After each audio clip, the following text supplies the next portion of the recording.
Bienvenidos a ese concierto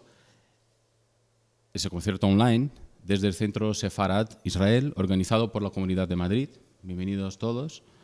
Vamos a empezar el concierto hay un motivo del concierto que serán los New Standards, que son temas que no son tan tradicionales en el repertorio jazzístico, los que se suele tocar en las jam sessions, los más conocidos, sino que tomamos otros temas con otras referencias, como el rock, como la música actual, y llevamos a esos temas el lenguaje del jazz, que es transformarles, improvisar sobre ellos, desconstruirles, luego devolver esos temas desconstruidos. O sea que es un concierto de jazz con diferentes estándares, con diferentes temas. Eso no es algo nuevo, lo hacen muchos músicos. Herbie Hancock tenía un disco grabado con ese título, New Standards.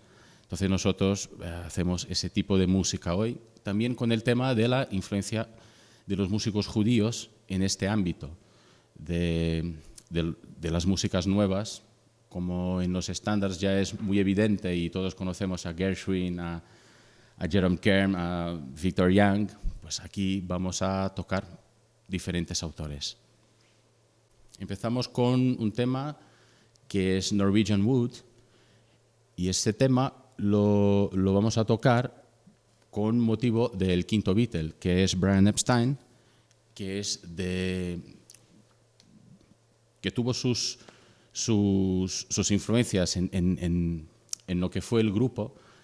Tuvo también sus enfrentamientos con el grupo y todo eso, pero cuando murió, el mismo John Lennon, con el que llevaba menos bien, terminó diciendo que, bueno, con la muerte de Brian Epstein, pues todo se acaba.